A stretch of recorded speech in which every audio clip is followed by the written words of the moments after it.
which is a poly, which means poly. Oh, wait. Many, yes, right. Okay, so these are shapes with many sides, all right? And there are a couple of, just some terminology that you're going to need to know in order to answer your questions today. So the first thing is to know the names of the shapes. And the names are based off of how many sides that they have. So for example, we all know that a triangle has 3 sides, right? So I'm going to put up here, number of sides. Maybe I'll use a darker color. Can you see that number of sides? So a triangle has 3 sides. Quadrilateral has 4 sides. Pentagon has 5 sides. Hexagon has 6 sides. They straight up skipped octagon in this little table here, but octagon would be 8 sides, and then 9gon. Do you know what a shape is called with 10 sides? Decagon. Yes. All right. So that's the first thing, is recognizing the number of sides. All right. Another term that you're going to use is equiangular. What do you suppose equiangular means? Angular means that all the angles are equal.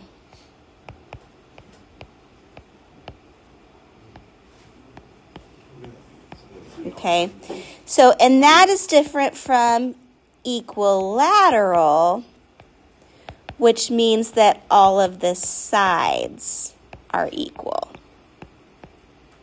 So equiangular means all angles equal. Equilateral means all sides are equal.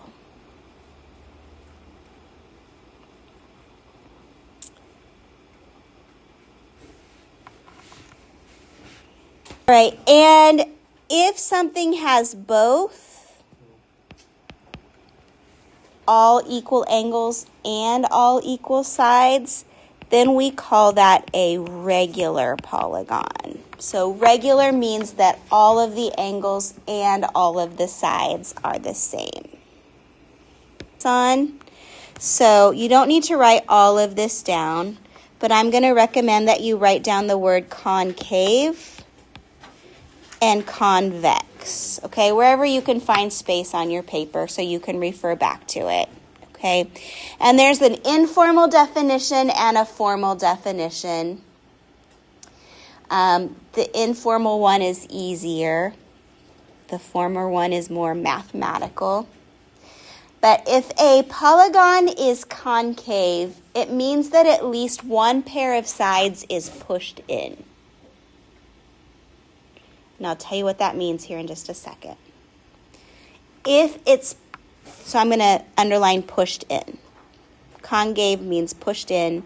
Convex, pushed out. Convex. What do you think about that quadrilateral? Does that have any sides that are pushed in? It does not. So that's convex. The pentagon does not either. It's also convex. What about our 9gon there?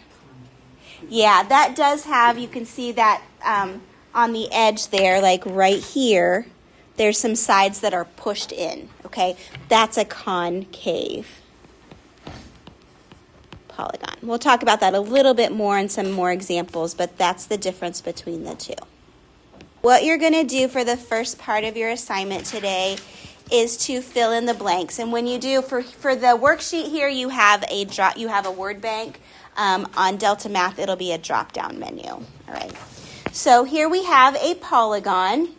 How many sides does it have? The polygon above has how many sides? 4 sides. Okay.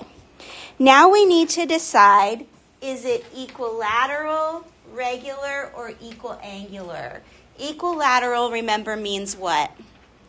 All the sides are the same length. Are all of those sides the same length?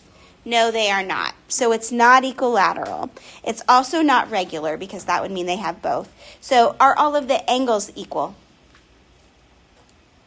Yes, they are because they're all marked with that right angle symbol. So because all of the angles are equal, this one is equiangular.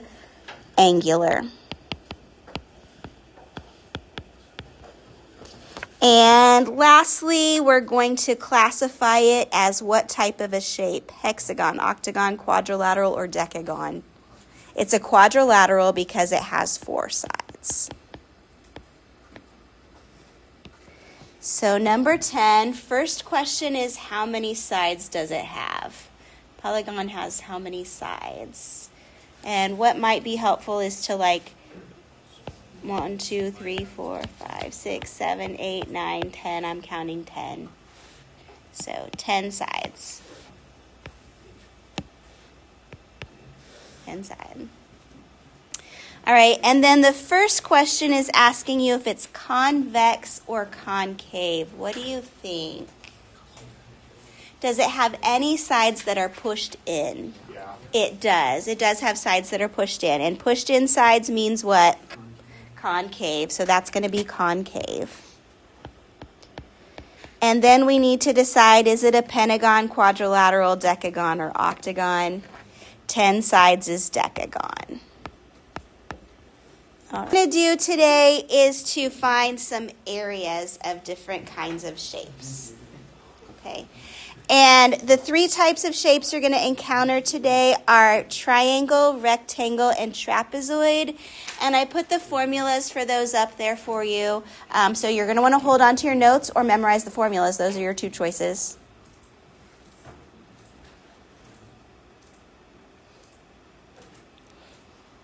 All right, so triangle is 1/2 base times height, rectangle is length times width, and trapezoid is that. Okay, are you with me? Okay. All right, so first question is, what's the area in square feet of the trapezoid below? So we have a trapezoid there, which means we are going to be using our trapezoid formula, which is right here. We just need to be able to identify what's the B1 and the B2 and the H. Okay. So, does anyone know which one? Can anyone tell me which one is the H in this picture? Yeah. The height is, it's the vertical. And the way that you can recognize the height is that it has 2 right angles. The height will always have 2 right angles, okay? So that's how you can recognize the height. So 5 is your height, and then the other 2 sides are your B1 and your B2. Okay. Height, which is 5, parentheses, B1, which is 13.3, plus B2, which is 6, divided by 2. And we do have to be careful when you put this into the calculator because the calculator can mess up the order of operations. So what I'm going to recommend that you do is in your calculator that you add 13.3 plus 6 first.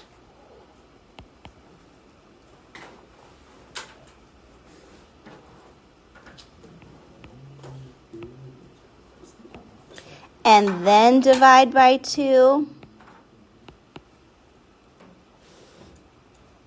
And then multiply by 5. Okay? You can put the whole thing in at once, but we have to use lots of parentheses. And that can be a problem. So I'm going to recommend that we do it like this. Just do it in the correct order of operations. So add first, then divide, then multiply by 2. Does anyone have an answer for me?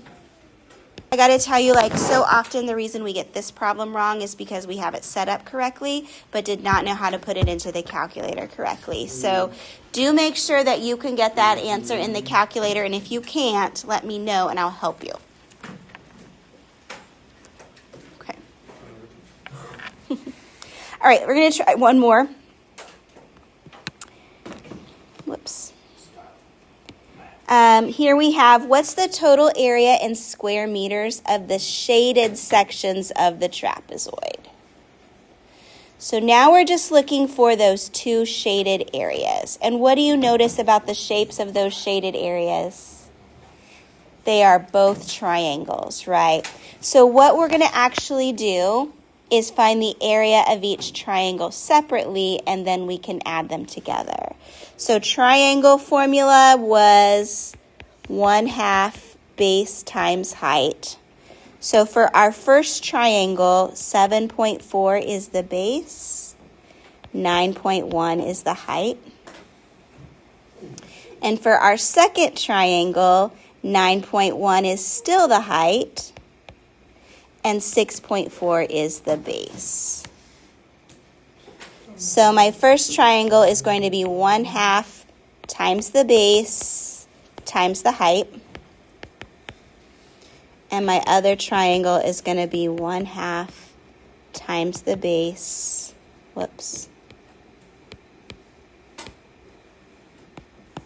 times the height. The total shaded area, what do we need to do? Dun, dun, dun. Add them together. Yes, we need to add them together is correct. So we're going to add those together, and we find the total is 62.79. Perfect. All right. Excellent.